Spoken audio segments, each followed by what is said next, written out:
I'm David Herbert with SBS News. An Army captain is one of 3 men arrested today over the theft of military rocket launchers, some of which have reportedly ended up in the hands of a suspected terrorist. The 3 suspects, who also include a former Australian Defence Force officer, were arrested in pre-dawn raids in Sydney. Another man, Sydney resident Tar Abul Rahman, was arrested last year and charged with offences relating to the possession and supply of 7 rocket launchers stolen from the military. John Lawler from the Australian Federal Police alleges the captain was a mastermind behind the theft of 8 armour-piercing rocket launchers from the Defence Force. We will allege that the captain that we're referring to has been a key player, a critical player, in regard to the stealing of those ordnance and on selling them to criminal elements. The flight carrying 15 British military personnel freed by Iran after a tense 2-week standoff has arrived back in England. The group has been immediately transferred to military helicopters and flown to a military base in Devon, southwest of London, for a private meeting with their families and a debriefing. The 15 sailors and Marines were held in Iran for nearly 2 weeks after Iranian authorities claimed they'd strayed into Iranian waters.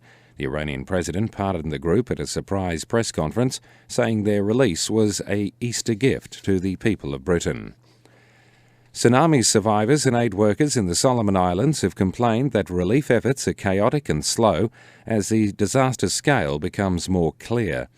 The United Nations put the death toll in the disaster in the Western Solomons at 34, but estimates 50,000 people have been affected, 30,000 of them children who are especially vulnerable to possible malaria and cholera outbreaks.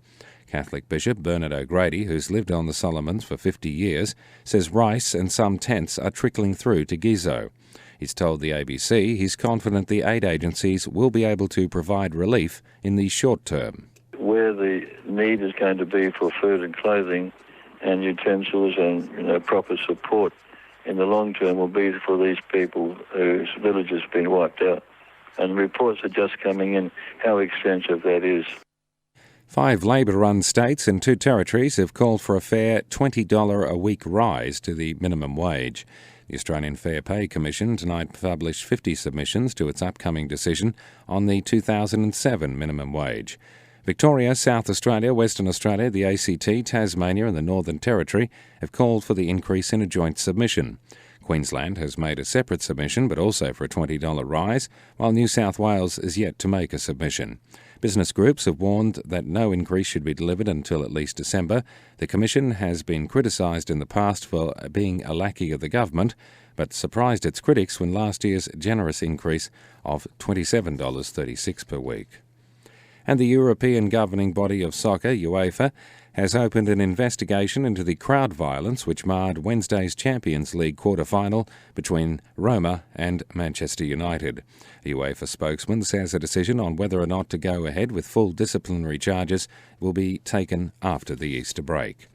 Checking the weather around the country, Adelaide, fine, mostly sunny, 12 and 24. Brisbane, a few showers developing, 18 and 28. Canberra, fine, partly cloudy at first, 7 and a top tomorrow of 19. Darwin, a late shower or storm about, 24 and 33. Hobart, mainly fine, a low of 6 to a top tomorrow of 16. Melbourne, becoming fine, 13 and 20. Perth, fine, cloudy, 15 and 29. And Sydney, a few showers and windy, an overnight low of 16, a top tomorrow of 20. And that's SBS Radio News.